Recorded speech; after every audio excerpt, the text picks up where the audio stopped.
নমস্কার বন্ধুরা, রান্নাঘর থেকে আবার একটা রেসিপি নিয়ে চলে এসেছি। আজকে আমি ভয়েস দিয়ে রান্নাটা আপনাদের সঙ্গে শেয়ার করছি। তা আজকে বানাবো মেটের গলা আর কচকচি রান্না। তা এটা প্রথমে খুব ভালো করে মাংসটা ধুয়ে নিয়েছি।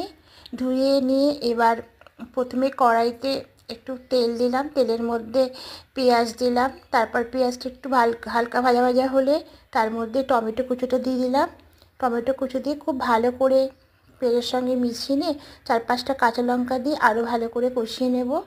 এবার এখানে আদা রসুনের পেস্টটা দিলাম, দিয়ে খুব ভালো করে কষাবো যতক্ষণ না পর্যন্ত আদা রসুন আর পেঁয়াজের গন্ধটা চলে যায়, ততক্ষণ পর্যন্তই কষাতে হবে।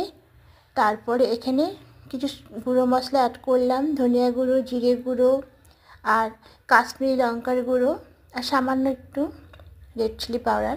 তা দিয়ে খুব ভালো করে আবার একটু কষিয়ে নিলাম। সামান্য একটু জল দেবো যাতে মশলাটা না কড়াই ধরে যায়। এবার ভালো করে কষিয়ে কষিয়ে যখন মশলাটা একটু শুকনো শুকনো হয়ে আসবে, তখন তার মধ্যে চিকেনগুলো দিয়ে দেব। দিয়ে এবার অনবরত কষাতে থাকবো, কষতে কষতে এবার এখানে আমি থালা ঢাকা দিয়ে দিয়ে কষবো, তাহলে মাংসটা খুব ভালো কষানো যাবে। তা এবার একটা থালা এর মধ্যে ঢাকা দিয়ে দিলাম, ঢাকা দিয়ে মাংসটা কষতে থাকবো। আর বন্ধুরা, যত মাংস কষিয়ে কষিয়ে রান্না করবেন ততই রান্নার স্বাদটা বেশি হবে, আর মাংস থেকে জলটা যে বেরোবে তাতেই মাংসটা অর্ধেক সেদ্ধ হয়ে যাবে। তা এবার ঢাকাটা খুলে নিলাম, খুলে নিয়ে আবার মিনিট 2-3 একটু হাতে দিয়ে খুন্তি দিয়ে মাংসটা কষিয়ে নেব।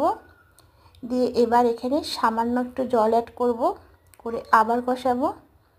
কষিয়ে নিয়ে এবার এখানে বাকি জলটুকু আমি অ্যাড করে দেব। খুব বেশি জল লাগবে না, যেহেতু মাংসটা আর্ধেক সেদ্ধ হয়ে গেছে।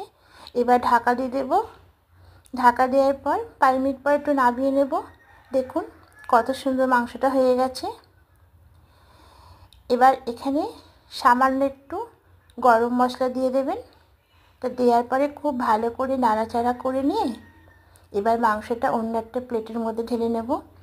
দেখুন বন্ধুরা কত সুন্দর রান্নাটা হয়ে গেছে। আর যারা যারা খেতে ভালোবাসেন অবশ্যই কমেন্টে জানাবেন।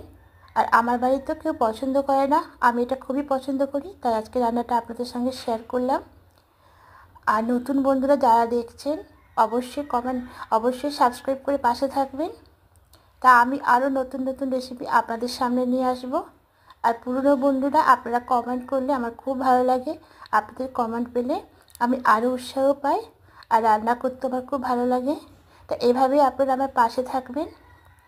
আর আজকের মতো এখানেই শেষ করছি। তা আপনারা ভালো থাকবেন, সুস্থ